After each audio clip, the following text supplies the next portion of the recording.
They told me it was protection, a blessing. That my bakery, my dream, was under attack from unseen forces. So, I gave everything, my money, my trust, my faith, to a woman who promised miracles. Imagine losing everything you've worked for, your dreams, your livelihood, even your sense of trust. Now, what if the very people you loved and trusted the most turn out to be the ones secretly pulling the strings of your downfall? That's exactly what happened to me. I built my bakery from nothing, pouring my heart into every cake, only to find that the person I called Auntie Nora, the woman who raised me, was secretly using my name to take loans, and even more shocking, was part of a web of spiritual manipulation and betrayal. I trusted her blindly, believed every word from the prophetess, and sacrificed my peace, my money, and my sanity on the altar of false faith. But at the edge of losing everything, my business, my reputation, my soul, I realized something vital. Sometimes, the greatest trap is not outside, but within. And if you don't wake up in time, your own loyalty can become the sharpest blade in your hand. Today, I want to share with you how I escaped that web of deception, and how you can guard your heart from falling into similar traps of blind trust.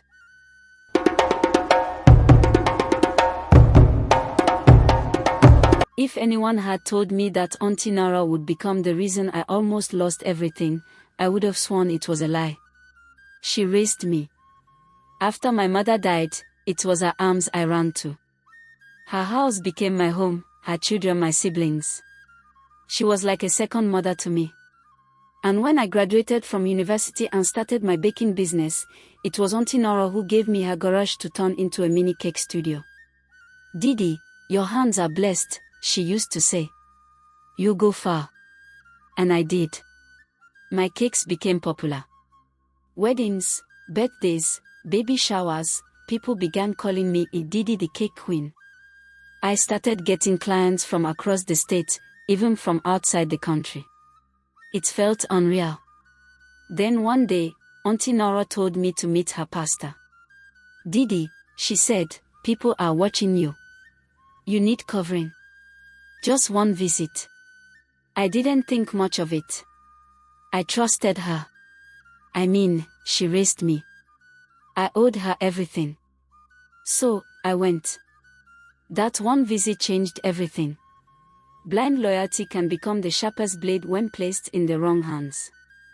Who do you trust so deeply that you wouldn't question their advice, even if it leads you into darkness? The church was deep inside a quiet area in our community, small, painted blue and white, with a bold signboard, Divine Mantle Fire Chapel. Auntie Nora held my hand as we entered. The pastor, a woman named Prophetess Ojuola, welcomed us warmly. Her eyes were sharp. Her voice, soft but firm. She held my hand for barely 2 minutes and said, "You are surrounded by silent battles. If you don't do something now, they will steal your light." I was shocked. How could she know about my recent nightmares? How could she sense that a friend had just betrayed me? I glanced at Auntie Nora. She nodded seriously. "I told you." Prophetess Ojuola gave me a bottle of oil and told me to pray with it for 7 nights. Then she said something strange: "God wants you to sow a seed. 7 is the number of perfection. Give 70,000. Your next level depends on it." I hesitated, but Auntie Nara whispered, "Trust her. Trust God." So I gave in. That night, I slept peacefully for the first time in weeks. I believed. I had no idea I was stepping into a web, one carefully spun by the person I loved most. Not every peaceful night means safety. Sometimes, calm is the first step before a storm. Have you ever trusted someone so much that you stopped trusting your own instincts? After that first visit, things moved fast. Auntie Nora said we mustn't break the spiritual flow. Once you start, she told me, you can't stop. It's dangerous. So I kept going.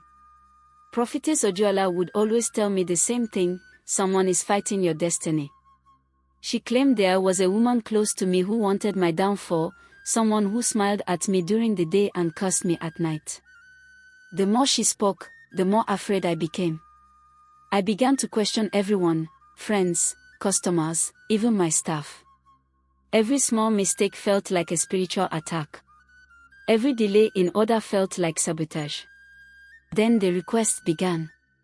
7 days of fasting, she said once, and sow a seed of 700,000 Nigerian nairas for total restoration. The week after, it was 1.4 million Nigerian nairas for business covering. Each prophecy came with a price tag, and each time, I paid without asking why.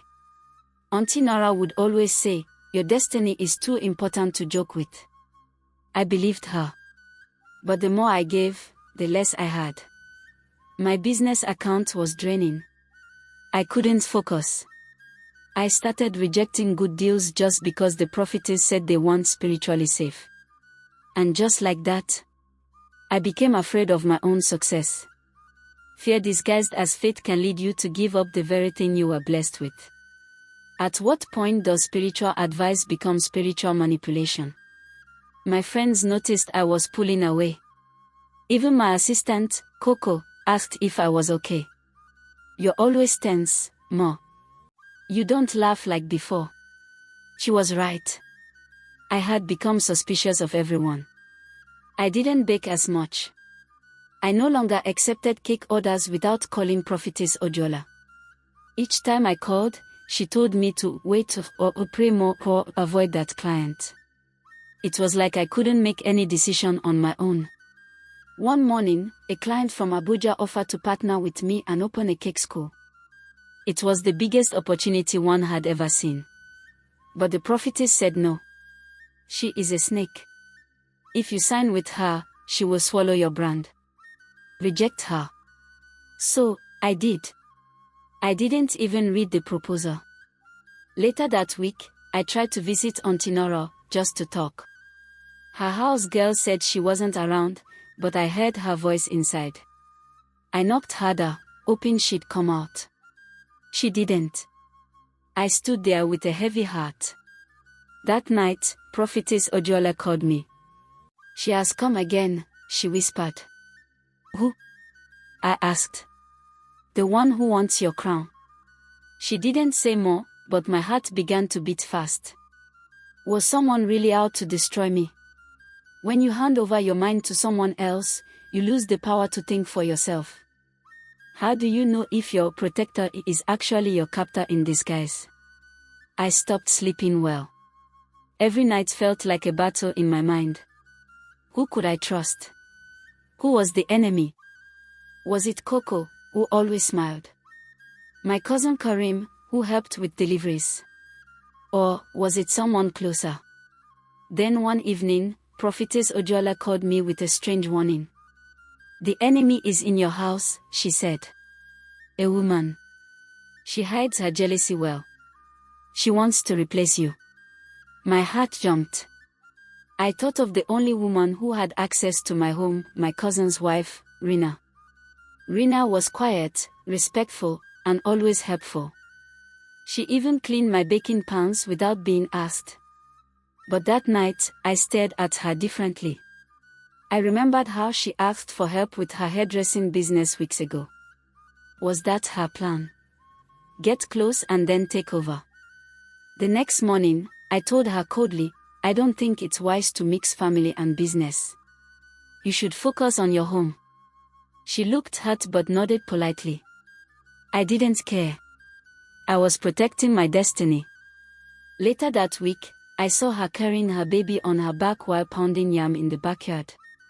I watched from my window, unsure if I had made the right decision or a terrible mistake. Fear makes enemies out of innocent hearts, and doubt destroys trust faster than betrayal ever could. What if the person you pushed away was the only one who truly cared? One Sunday afternoon, Auntie Nora came into my shop with a wrapped parcel. "This is for you," she said, smiling. The prophetess blessed it herself. It was a small bottle of oil and a red handkerchief. "Put the oil on your forehead every morning and tie the handkerchief on your business door. It will drive away evil eyes." I nodded slowly. I didn't ask questions anymore. That night, I poured a little oil into my palm. It smelled strange, like burnt herbs and something bitter. Still, I rubbed it on my head and tied the handkerchief on the bakery door. The next day, 2 of my best staff resigned without notice. One of them even texted, "The energy in this place is too heavy." I was confused. I called Prophetess Odiola in panic. She laughed softly. "They were the ones God wanted to remove. Don't cry.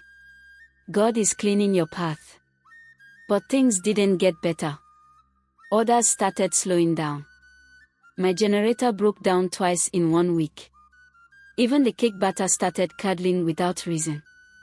I cried alone in my kitchen, surrounded by silence. Still, Auntie Nara would say, "This is a test. Give more, pray more. You're close to your breakthrough." But deep inside, something didn't feel right anymore. Not all advice is protection. Sometimes, it's the beginning of your downfall in disguise. When everything around you starts breaking, do you question your choices, or just keep hoping it's a test? That morning, I woke up to 15 missed calls. My phone had been off all night due to a power blackout. When I finally switched it on, Coco's message popped up, "Mo, please come to the shop. Something terrible has happened." My hands trembled as I rushed out. When I got there, my bakery was surrounded by a small crowd. Smoke stains blackened the walls, and the windows were cracked open. Inside, the ovens were destroyed. My freezer had melted into a puddle. Everything smelled burnt. Coco ran to me in tears. "Ma, I don't know what happened. I came this morning and saw smoke." I stood there frozen, my dreams crumbling in front of my eyes. By afternoon, Prophetess Odiola called. Her voice is calm as always. "I saw it in the spirit," she said. "The attack was meant to finish you. But it only touched your tools, not your soul. We must fast for 7 days. Sow a seed of 3 million Nigerian nairas to reverse the hand of the enemy." I could barely speak. Later that night, I cried in Auntie Nora's arms. But even as she held me, I felt something off. Like her hug was too tight. Too perfect. Was I losing everything to protect something that was never mine to begin with? When destruction keeps knocking at your door, maybe it's not the enemy outside, but the one inside. Have you ever followed someone so blindly that you didn't notice the smoke until everything was burning? 3 days after the fire, a man came to my gate. He wore a brown cap and held a small envelope. "Good afternoon, Ma. I'm from Living Trust Microbank," he said.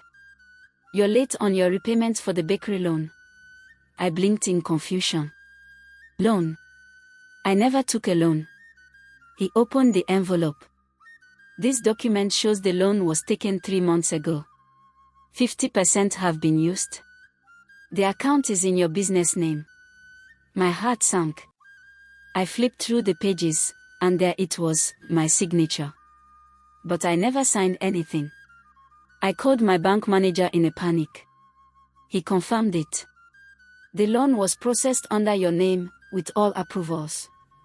The guarantor listed is Mrs. Nara Okocha. Auntie Nara." I couldn't breathe. I couldn't speak. My world began spinning.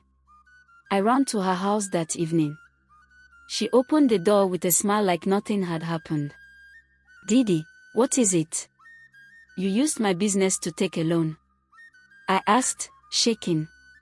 She didn't deny it. "I did it for you. To support the ministry. You'll get it back in folds." I stood there, watching the woman I called mother, destroy me with a calm smile.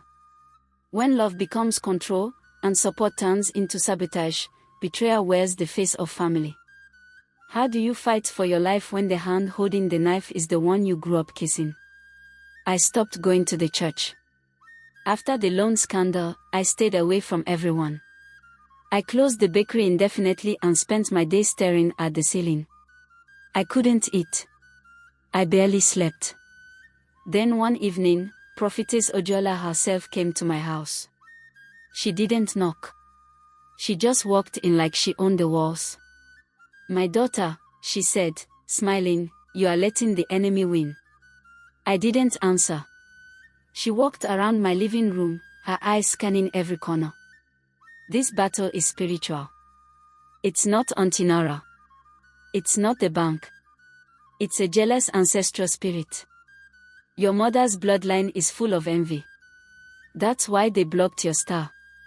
I looked up, slowly. "So what do I do?" She smiled wider. "You must do a total cleansing. 7 days in the church. Fasting. Vigil. Sacrifice. You must give up the thing you love most." I swallowed. "What is that?" She looked straight into my soul. "Your bakery." My heart stopped. "You must burn the root so the tree can regrow." She left the house with a hug and a whisper, "Obedience brings deliverance." But as I watched her walk away, something cold crept over me. Was I in a church or a trap? When leaders start asking for your heart disguised as obedience, it may not be God calling, it may be greed. Would you sacrifice your dream to please someone who claims to speak for God, even when it feels wrong? I agreed to the 7-day cleansing. I didn't believe in it, not truly. But fear makes fools even the strongest. I was afraid that if I didn't obey, things would get worse. So I packed a small bag and moved into the church. Prophetess Ojuale gave me strict instructions: no phone, no outside contact, no food until 6 p.m. daily. And every night, I had to sleep on the altar mat. She said it was spiritual alignment. The first night, I cried myself to sleep. The second, I dreamed of fire chasing me through the bakery. By the fourth night, I was weak, physically and emotionally. My lips cracked. My eyes sank. Still, the prophetess kept smiling. "God is breaking you to rebuild you," she said. On the 6th night, she called me to her private room. There were candles, a bowl of water, a chicken. She said, "You must complete the cleansing with this final act. Slaughter this chicken as a symbol of killing your past." My hands shook. "Do it, or the spirit will finish what it started," she warned. And so I did. But the next morning, nothing changed. Except my soul felt empty. Not every spiritual journey is holy. Some are just well-disguised manipulation. When obedience begins to destroy your peace, is it still faith, or is it fear in holy clothing? The cleansing ended. But instead of clarity, I came back home more confused. The bakery was gone. My savings, frozen. The bank kept calling. I avoided them all. Then, on a quiet Thursday, Sister Ashate came to my house. She was shaking. "I need to talk," she said. "But promise me you won't tell anyone." I nodded. She took a deep breath. "Prophetess Ojuala, she's not who you think she is." I frowned. "What do you mean?" Ashata leaned closer. "She doesn't live in holiness. She's been taking loans in church members' names. You're not the first.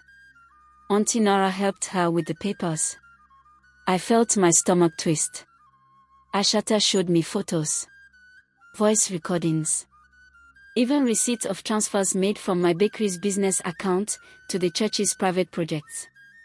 "You've been their gold mine," she whispered. My hands trembled as I held the evidence. That night, I snuck into the church office with Ashata's spare key. I opened the prophetess's drawer. Inside, I found multiple files, documents of other members, IDs, account information, even copies of my bakery's registration papers. My blood ran cold. This wasn't just spiritual. This was criminal. When people use God to cover fraud, it's no longer faith, it's exploitation in disguise. What do you do when the people you trusted with your soul are the same ones selling your name for profit? I waited until Sunday after service. The prophetess stood on the pulpit, glowing in white, declaring miracles and divine favor. I sat in the front row, watching her mouth lie so smoothly. After the closing hymn, I stood up. "A moment, please," I said, loud enough for everyone to hear. Heads turned. Ushers tried to hush me.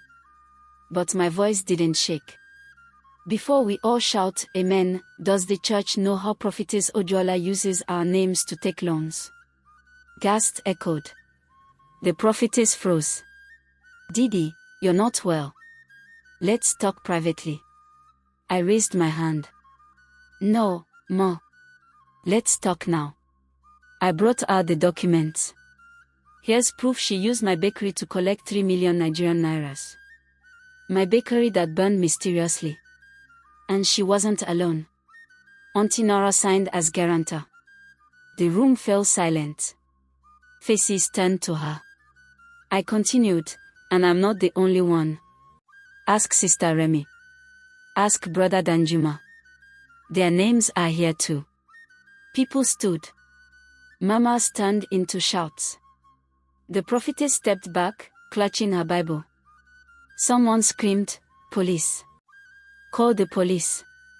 But before anyone could reach her, she fainted right there on the altar. And I stood there, shaking, but finally, free. Silence protects abusers. But truth, no matter how risky, breaks chains. After the prophetess was exposed, everything changed. The church emptied. The news spread like wildfire. The police began investigations, and many women came forward with stories just like mine. But the hardest part wasn't the betrayal, it was the silence from my own family. Auntie Nora disappeared. Calls went unanswered. Messages ignored. I felt alone. Until one morning, my sister-in-law, Tina, arrived with a basket of fruits and a soft smile. "I heard," she said gently. "And I'm here." I didn't expect her. She was simple, quiet, never in the spotlight. But her kindness was steady. I let her in. She cleaned my house, cooked meals, and listened without judgment. She reminded me that family isn't just about blood, it's about who chooses to stay when everything falls apart. With Tina by my side, I began to breathe again. The bakery. It was gone. But my spirit. Slowly healing. And I knew, from that moment on, I would rebuild, not with fake prayers, but with real love. True family is not who is there when life is easy, but who stays when storms rage. Who in your life chooses to stay when everything falls apart? With Tina's help, I started small. No church miracles, no prophetess instructions, just me and my oven. I found a tiny rented shop in the market. I began baking again. At first, the customers were few. Word of the fire and scandal had spread.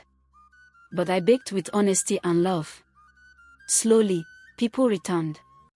I hired 2 young women from the neighborhood. They worked hard, and I taught them all I knew. One day, a man came in and said, "Your cakes taste like hope." That made me smile. I realized I didn't need magic prayers to succeed. I needed faith in myself and those who truly cared. Each cake was a piece of my healing. Each order was a step away from betrayal. Life was tough, but it was mine. And for the first time in a long time, I felt free. Healing begins when you let go of illusions and embrace your own strength. What would you rebuild if you lost everything? One afternoon, Tina sat me down. "There's something you should know," she said quietly. "Adora is back in town." My heart skipped. "Your cousin? The one who vanished after everything?" I asked. Tina nodded. "She's been asking about you. I want to meet you." I felt a mix of anger and curiosity. Why now? After all the pain. I debated ignoring her, but Tina reminded me, closure is a step toward peace. But be careful. Not everyone wants to heal. The day came. Adora arrived at my shop, dressed like she owned the world. Her smile was wide, but her eyes were cold. "I heard about what happened," she said smoothly. "I'm sorry." But her apology felt hollow. I looked her in the eyes and said, "Sorry won't fix what you helped break." She laughed bitterly. "You think I wanted your bakery to fail?" "No. I wanted to teach you a lesson." The lesson stung. Sometimes, the greatest enemies are the ones closest to us. Not all apologies are sincere, and not all wounds are meant to heal. How do you protect your heart when betrayal comes from those you once loved? After Adora's visit, I was torn between anger and pain. Her words echoed in my mind, but something inside me whispered that holding on to hate would only trap me further. I thought about Tina, her kindness, her quiet strength. One evening, I sat alone and whispered a prayer, "Help me find peace, not for them, but for me." Days passed. I stopped answering Adora's calls. I focused on my baking and healing. Then, one afternoon, I wrote a message to Adora. "I forgive you," I typed slowly, "but I need space to heal." It wasn't easy. Forgiveness didn't mean forgetting or trusting again. It meant freeing myself from the chains of bitterness. When I sent the message, a weight lifted from my chest. I was not just a victim, I was a survivor. And that made all the difference. Forgiveness is a gift you give yourself, not a pardon for those who hurt you. What would your life look like if you chose to forgive, but not forget? Months passed, and my bakery began to bloom again, small, but steady. I no longer sought miracles from prophets or magic from oils. My strength came from within, and from the few who loved me for who I truly am. I held a small gathering in the new bakery. No grand speeches, just laughter, warm smiles, and the sweet smell of fresh cakes. I looked around at Tina, Coco, and my new team, people who chose to stand by me. At that moment, I understood the true meaning of success. It wasn't power or money. It was love, trust, and the courage to rise after falling. The garden of thorns around me had not disappeared, but I had grown taller than its spikes. I was free. And this time, I would never let anyone steal my light again. True freedom comes when you stop fearing the thorns and start embracing your own strength. What thorn in your life is ready to bloom into your greatest strength? The end. Thanks for watching. If you enjoyed the story, give us a thumbs up and share your thoughts in the comments below. Don't forget to like, share, and subscribe for more content. Hit the notification bell to stay updated. Your support means everything to us.